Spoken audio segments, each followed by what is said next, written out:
What's goody, what's goody, what's goody? Sorry for the lack of uploading videos, you guys. I got, surprisingly really sick, or I guess not really surprisingly, I was kind of out a little bit. I was out a bit, the past couple weekends, so that's probably why I've been getting sick, but I figured, hey man, you guys deserve a YouTube video, you deserve some educational content, so that's what we're here to do. And this isn't going to be necessarily anything groundbreaking or I guess anything kind of crazy that you guys are used to, so, coming from my page. But this will just be like a weekly overview. We had high impact news week and what we can kind of expect in terms of the S&P 500. We can go over some crypto. We can talk about stocks. We can talk about commodities, all that good stuff in terms of just general market direction for this upcoming year or just months to come. Okay, so to start off, we'll start off with the baby, the one and only. All right, S&P 500. All right, so something to note. Okay, look at this, you guys. This is something that I really wasn't expecting, but like I said, we always have to, react, readapt, act and whack, bro, to the market. So essentially, we have a monthly high right here that we are currently floating above. Okay, we still have 26 days on this candle, so I don't want to get ahead of myself. But if you have seen my how to invest correctly using price action video, you will know that a monthly closure above this this high, and just understanding breakup structure and market structure in general, a monthly closure above this high will essentially flip me bullish again on the S&P 500. I say that might be a surprise to me, just in terms of fundamental, right? Because fundamentally, we've just continuously got bearish and bearish news over and over again. But stocks have just been ripping, and we recently had FOMC and earnings come out in terms of some of the major stocks. And if we go over to the daily time frame, right, we can see the past 3 days. So this was Monday. Monday we didn't have any news, but Tuesday, Wednesday, and Thursday, and then on Friday we have some big news as well. Non-farm payroll comes out, so I guess we can see how that affects the market. But yeah, man, news has been bearish, but earnings has been pushing market to the upside. So with that in mind, right, a closure above this monthly high will flip me bullish. But that's a long ways away. That's 26 days away. So we still have time, right? And just this wick above does not necessarily confirm bullish market structure. It could just be, a little fake out to the upside continuation, right? That's very, very, very possible. Something also to note, we closed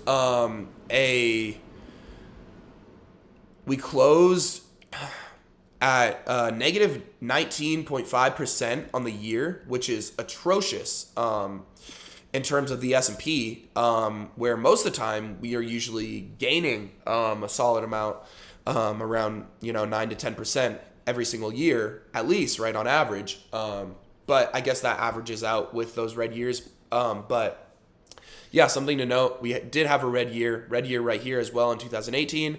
And then we have the 2008 crash, and then we have 2000 to 2003. Okay, so that's just something to keep in mind, all right, that we did recently have a red year formed. So I wouldn't be surprised if this next year, or I'm expecting this next year to be bullish. A lot of people have turned, for some reason, perma bearish on the U.S. economy, and it's just dude, what have we learned from years past, right? Look what happened in 2008, right? 2008 was atrocious, right? We had that massive drop, which was essentially just a liquidity sweep, and then continuation to the upside, right? So we crash and then we continue, right? This is similar price action, right? The amount of volume is a bit different, right? In this one, we closed at negative 39% on the year, but this one is still negative 19%. So relatively similar, right? I could potentially see us coming a little bit lower, depending on what price wants to do. off of this monthly high, but just something to note, right? Like we already talked about this at the beginning of the video, right? We just have to adapt to what the market is telling us. It's not necessarily like, oh, I want and I think market's going to do this, right? Like I had videos saying, I want market to come underneath these lows and take out COVID buyers, and then that would also in turn tap into this quarterly order block. That's still on the table, right? That still could potentially happen. But if we close above that, I'm done with that bias, right? My bias has to change, and that can be, you guys can apply that to your day trades as well, not just in terms of just like monthly and yearly and like investing bias. So that's what I see on the S&P for now, right? I'll keep an eye out. We're maintaining bullish structure on the daily time frame. Right, I did think we were going to end up capitulating off of this, which was daily break of structure to the downside and weekly break of structure to the downside, but then we quickly closed back above and regained weekly market structure to the upside. So yeah, man, I mean, market's looking pretty bullish lately, so that's what I see on the S&P 500. Not much necessarily to talk about intraday. It's just bullish. You know how I trade. You guys know how I trade, right? Just, we can play it on both sides. But we're really just determining, the first 1 to 2 hours of what market structure, what market is going to do within those first 1 to 2 hours of market open. All right. So with that being said, S&P 500 is wrapped up. All right. Another thing that we can talk about real quick is real estate, man. This is Vanguard Real Estate ETF. Okay. We broke monthly structure on this. So another bullish confirmation in terms of real estate, right? So this is just like the Vanguard ETF for it. So if you guys do want to get into real estate, whether it's ETFs or just like investing in properties, right? I do think now is a great time to do that. This is essentially, waiting on the S&P, right? If we close above, right? Like I'll probably be investing in stocks. So with that being said, S&P, taken care of,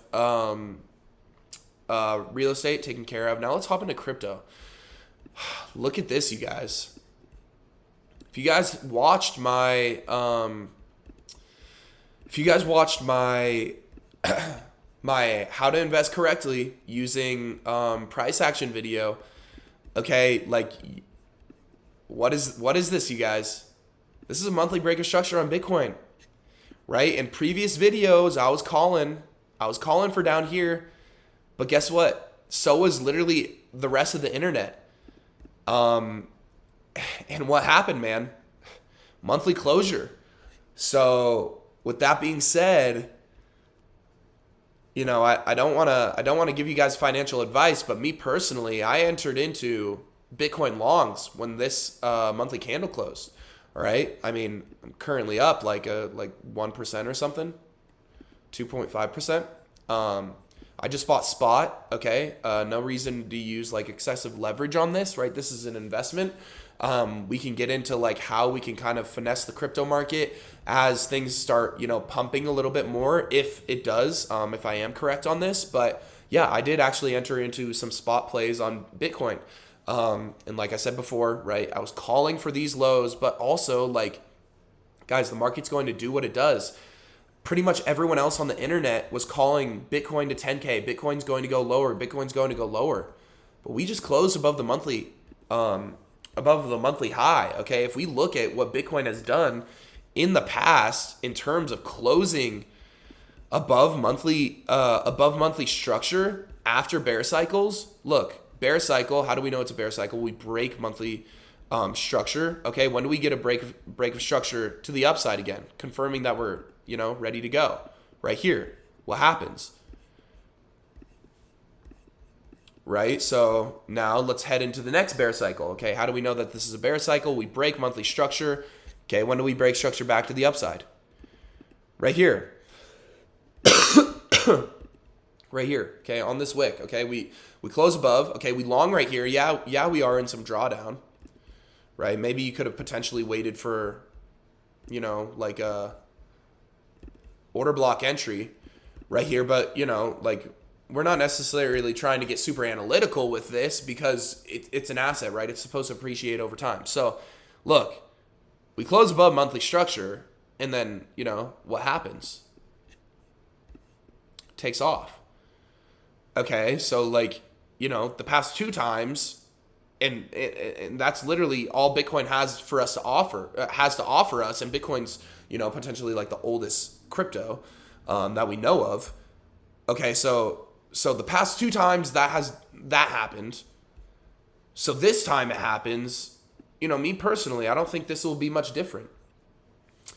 Okay, so that's kind of all I'm going to give you in terms of crypto plays. I helped out my Discord in terms of like what I'm looking for. In terms of other cryptos, I've essentially put in around 45% of my investment portfolio into some plays. And if you guys are thinking, it's some of these, it's not. Okay, that all that is within this folder. Okay, this is just from like last bull cycle. I need to clear it out, TBH.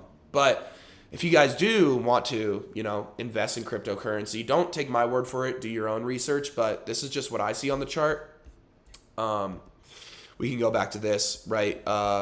In terms of Ethereum, I will give you guys ETH. ETH, I am still waiting for a break of structure to the upside. Okay.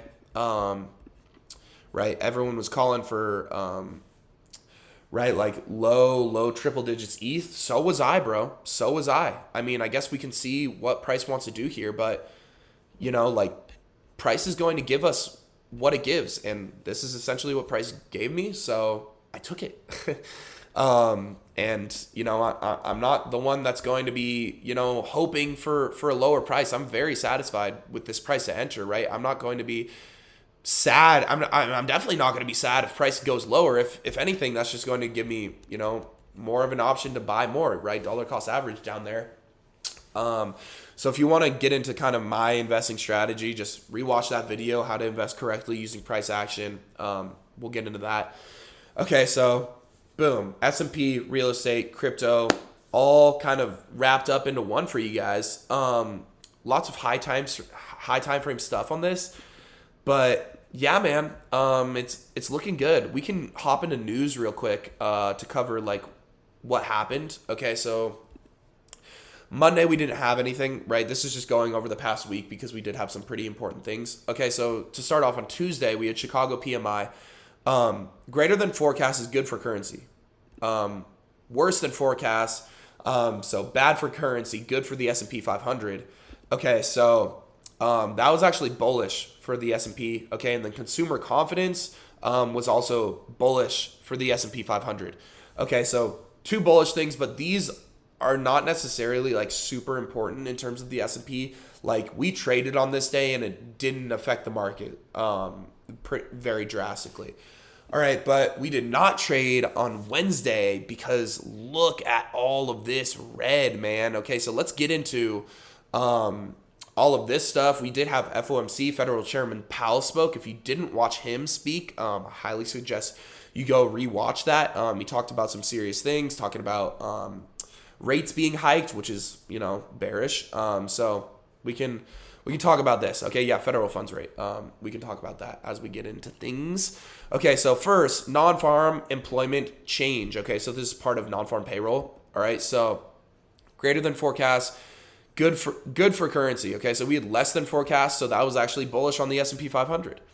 This one was also bullish for the S&P 500. Okay, so we had like a couple bullish news reports.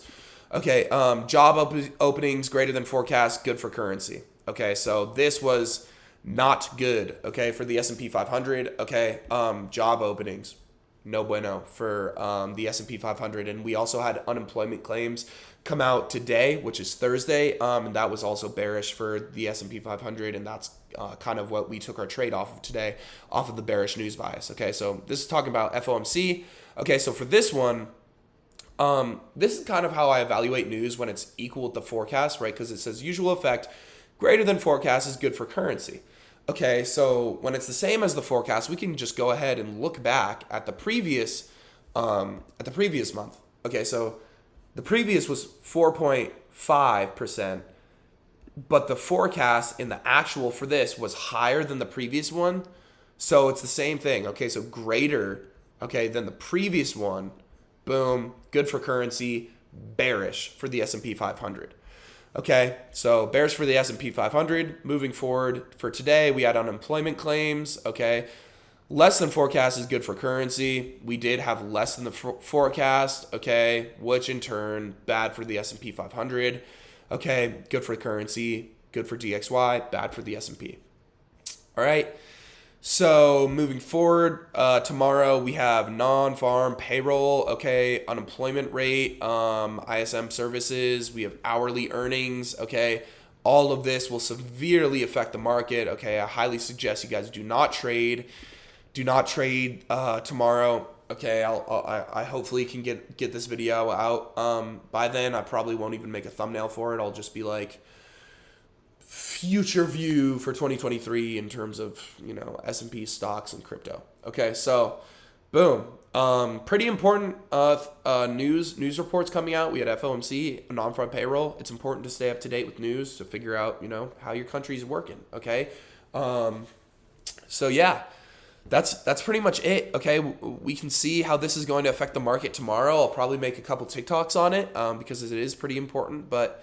Yeah, man, that pretty much wraps up kind of how I see the next couple of months or weeks going, right? We talked about on the S&P, right? If we close above, I'll be bullish. If we wick above and start breaking structure to the downside, you know how it goes, right? We'll target more lows, okay? On crypto, we already closed above, right? I told you guys my bias on that. But yeah, man, stay safe out there. Trade smart, trade safe. Get your shit done. All right. I appreciate y'all.